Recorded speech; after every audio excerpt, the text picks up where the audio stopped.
погледите ни се разкрива прекрасна гледка на град Бодрум, Турция. Заливът Бодрум.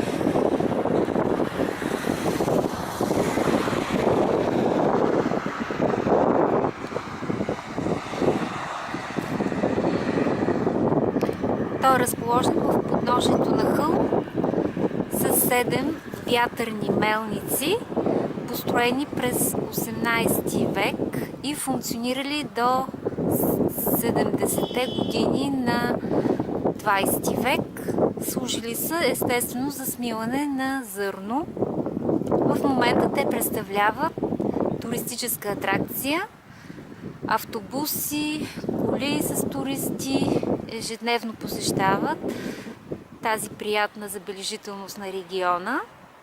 Ако вляво от хълма с мелниците е заливът на Бодрум, древния град Халикарна, столица на Кария, то от дясната страна на хълма е оживеният модерен курорт на полуостров Бодрум Гюмбет.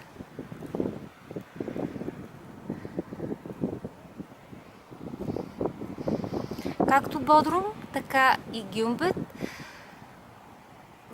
има сгради в бял цвят или близък до тези тонове камъни.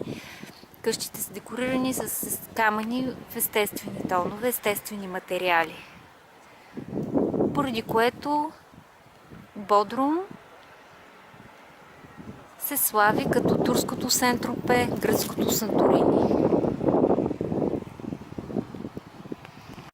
Мавзолеят на владетелят на Кария Мавзол. Мавзолеят е бил красива постройка, висока около 45 метра, предназначена за гробница на най-могъщия владетел на древна Кария. Любопитен факт е, че думата Мавзолей произлиза от името на владетеля Мавзол и днес се използва за обозначаване на голямата гробница, до която живите имат достъп. Мавзолеят е бил богато украсен с релефи и скулптури, дело на 4 прочути майстори, единият от които Скопас е ръководил възстановяването на храма на Артемида в Ефес. Днес в Британският музей в Лондон са изложени много фрагменти от него, като за 2 от статуите се предполага, че са на Мавзол и неговата съпруга и сестра Артемизия.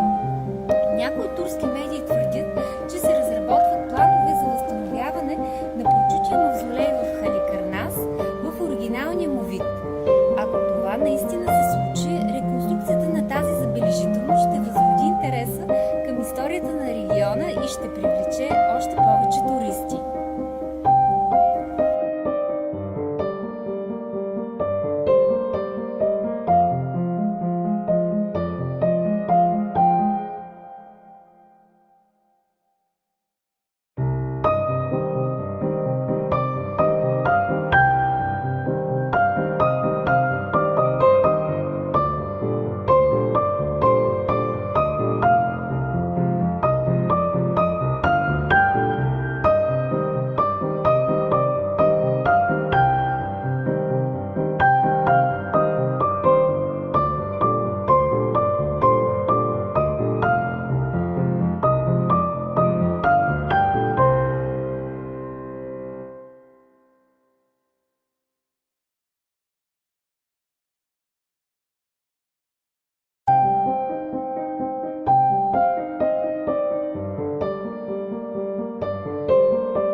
Заливът Кърджа, един от 25-те залива на полуостров Бодрум.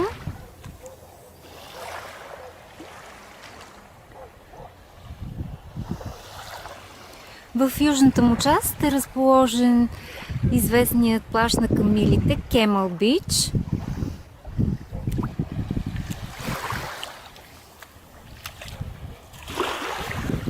Пясъкът е фин,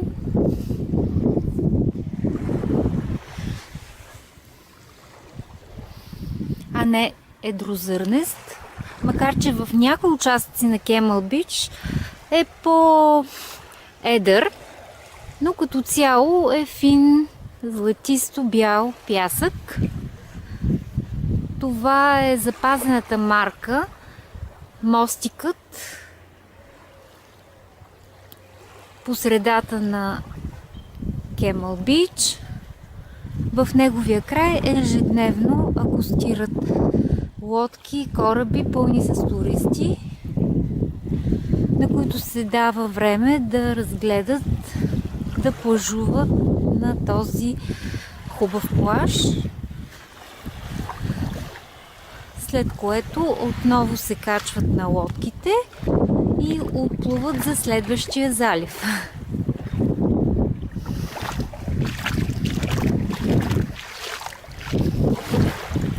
Водата е кристално чиста. Вижда се дъното.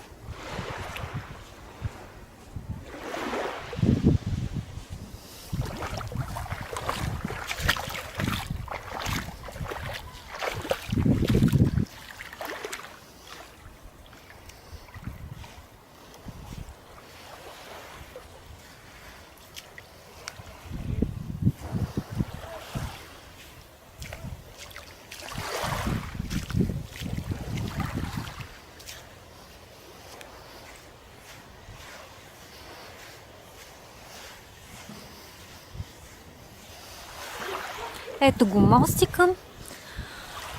На около 50 метра след него вдясно се излиза на спирката, където може да се хванат мини бушчета до град Бодрум.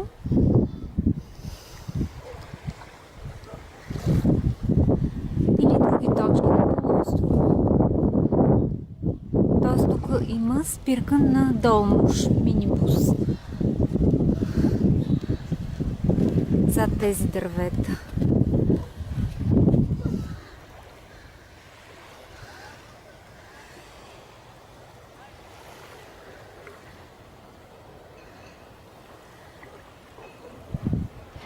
Наистина много красив залив, плаж.